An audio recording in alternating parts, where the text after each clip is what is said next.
বাংলাদেশের কার্ড খেলা প্রসঙ্গে একটু মমতা ব্যানার্জি যে কথা বলতেছেন সেইটা নিয়ে একটু জনাব অর্ক ভাদুরী আপনাদের সাথে আকর্ষণ করতে চাই যে হ্যাঁ ঠিক আছে, পশ্চিমবঙ্গের রাজনীতিতে বাংলাদেশের কার্ড একটা ইম্পর্টেন্ট কার্ড। এটা শুভেন্দু অধিকারী সহ অন্য বিজেপি নেতারা যেরকম খেলেন, মমতা ব্যানার্জিও সেরকম খেলেন, পাশাপাশি আবার খুব মিষ্টি মিষ্টি কথাও বলেন দুই পক্ষই।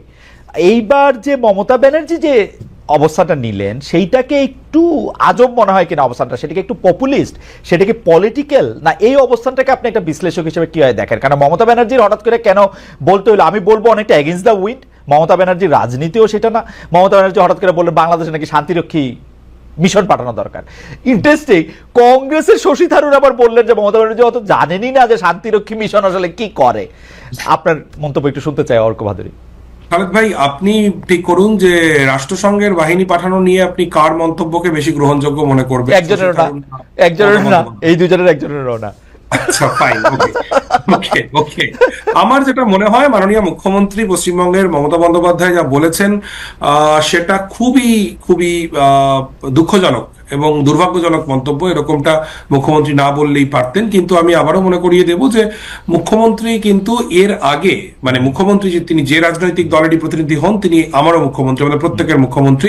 বাংলাদেশের মানুষের প্রতি যখন কেন্দ্র সরকার থেকে এক ধরনের ভীষণ ঘৃণা ভাষণ চলছিল, তখন কিন্তু মুখ্যমন্ত্রী মমতা বন্দ্যোপাধ্যায়, যেটাকে আপনি মিষ্টি মিষ্টি কথা বলছেন, আমি বলবো যে একটা সৌহার্দ্যমূলক বার্তা মুখ্যমন্ত্রী দিয়েছেন। আবার আমি উল্লেখ করতে চাই আমি মোহাম্মদ সেলিমের কথা, যিনি মার্ক্সবাদী কমিউনিস্ট পার্টির নেতা, আমাদের পশ্চিমবঙ্গের রাজনীতির আরেকটি গুরুত্বপূর্ণ পক্ষ। মোহাম্মদ সেলিম তারা বাংলাদেশে সংখ্যালঘু নির্যাতনের বিষয়ে উদ্বেগ প্রকাশ করেছেন। একই সঙ্গে মুখ্যমন্ত্রী মমতা বন্দ্যোপাধ্যায়ের এই ধরনের মন্তব্যকে যে অবিবেচক মন্তব্য বলে তারা কিন্তু চিহ্নিত করেছেন। কাজেই পশ্চিমবঙ্গের ক্ষেত্রে ব্যাপারটা একটু গোলমাল হয়ে গেছে। আপনি ঝাড়খণ্ডের লাস্ট ইলেকশন নিশ্চয়ই খেয়াল করেছেন খালেদ ভাই। ঘটনাচক্রে আমি এখন ঝাড়খণ্ডেই বসে রয়েছি। ঝাড়খণ্ডের লাস্ট ইলেকশনে কিন্তু এই বাংলাদেশি কার্ড ব্যাপকভাবে বিজেপি ব্যবহার করেছে। এই যে ঘুষপেটিয়া সব বাংলাদেশি লোকজন সমস্ত এখানে ঢুকে পড়ছে এবং আমাদের ডেমোগ্রাফি বদলে যাচ্ছে, এটা কিন্তু বিজেপি ব্যাপকভাবে ব্যবহার করেছে। আমার মমতা বন্দ্যোপাধ্যায়ের মন্তব্য থেকে মনে হয়েছে যে পশ্চিমবঙ্গে 2026-এর নির্বাচনে যাতে বিজেপি এই বাংলাদেশি কার্ড ঠিকভাবে ব্যবহার করতে না পারে, সেই জায়গা থেকেই তিনি এরকম মন্তব্য করেছেন। কিন্তু মন্তব্যটা অত্যন্ত দুর্ভাগ্যজনক এবং এটা একেবারেই অর্ক, আমি এই কথাটা কেন বলতেছি, আমরা কিন্তু আওয়ামী লীগ সরকারের সময়, কারণ আমার মানে আমি যখন ডয়েচে ভেলেতে ছিলাম, পশ্চিমবঙ্গ তো আমাকে দেখতে, মানে যেহেতু বাংলা সে দেখতে, তো আমি কিন্তু দেখতেছিলাম যে বিজেপি এরকম কথা বলতেছে যে সব মুসলমানদের বাইর করে দিব অলমোস্ট, আর কারণ সব মুসলমানরা, ওরা এখানে যত মুসলমান ভোটার পাইতেছে সেগুলি বলতেছে সেগুলি বাংলাদেশ থেকে আসছে। তারপরে হচ্ছে যে মানে মমতা ব্যানার্জিকে কিন্তু পুরো ইলেকশন ক্যাম্পেইনটা এই বাংলাদেশ, এই ঘুষপেটিয়া, হ্যান্ডপেটিয়া, ত্যানপেটিয়া এইগুলিকে ফাইট করতে হয়েছে, এন্ড শি নোজ। এবং উনি জানেন যে তিস্তার পানি চুক্তির ক্ষেত্রে তার অবস্থানের কারণে বাংলাদেশ এটা পায় নাই। মনমোহন সিং রেডি ছিল, পরবর্তী সময় সবকিছু রেডি ছিল, এটা হয় নাই। তারপরেও উনি কিন্তু বাংলাদেশে জনপ্রিয় ছিলেন এই কারণে যে তিনি সবসময় প্রোটেক্ট করতে চাইছেন এই কথাগুলিরে, এই জায়গাগুলিরে। হঠাৎ করে তার এটা কি আপনি একটা অবস্থান পরিবর্তন দেখেন, একটা রাজনীতি দেখেন, একটা পপুলিস্ট জায়গা দেখেন, নাকি ভারতীয় জনগণ বা পশ্চিমবঙ্গের জনগণ এরকমই ভাবছে এইটার একটা ক্যাটার করার দেখেন? খালেদ ভাই, গত কয়েক দিনে বিশেষ করে বুয়েটে ভারতীয় পতাকা পারানোর যে ঘটনা পর থেকে পশ্চিমবঙ্গে কিন্তু একটা বড় অংশের মানুষের মধ্যে বাংলাদেশ বিদ্বেষ বাড়ছে। এবং আমার মনে হয়েছে যে মেইন স্ট্রিম রাজনীতি করেন মমতা বন্দ্যোপাধ্যায়, সংসদীয় রাজনীতি করেন, তিনি চেষ্টা করেছেন যে এই যে পশ্চিমবঙ্গে ক্রমবর্ধমান বাংলাদেশ বিদ্বেষ, এর সুযোগটা, এর সুবিধাটা যেন কেবলমাত্র বিজেপি না পায়।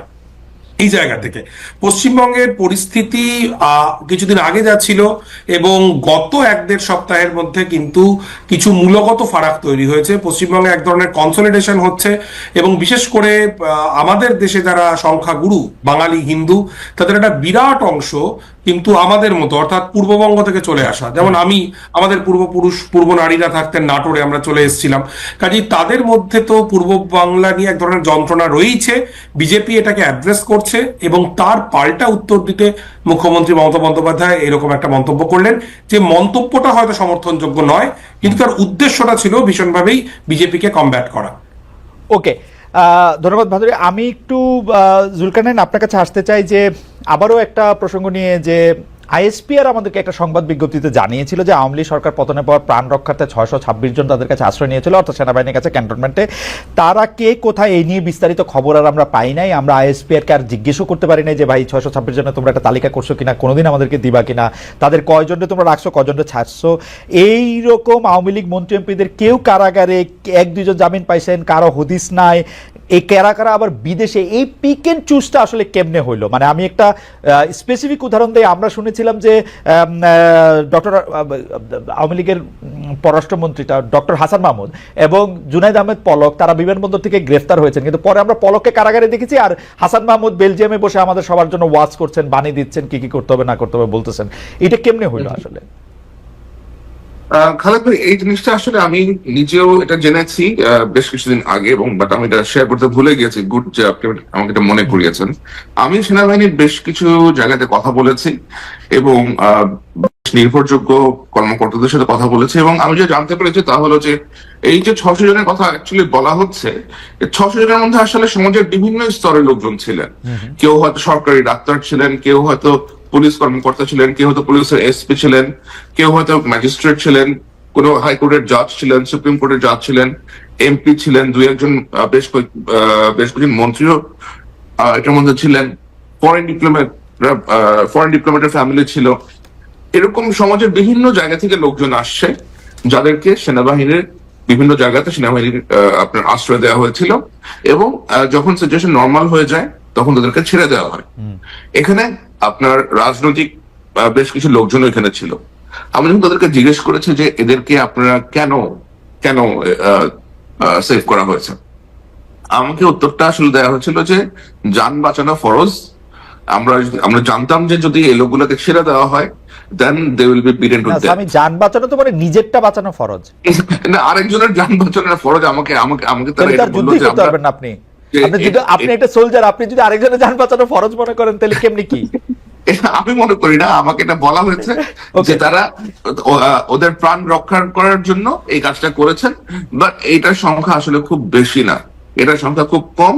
কিন্তু আরেকটা জিনিস আমি আপনাকে বলি, যেটা আমি জেনেছি যে শেখ হাসিনা যখন দেশ ছেড়ে চলে যান, উনি যে দেশ ছেড়ে চলে যাবেন এই জিনিসটা আসলে একেবারেই অপ্রত্যাশিত ছিল। এটা এবং এটা আগে থেকে কোন রকম পরিকল্পনা করা হয় নাই।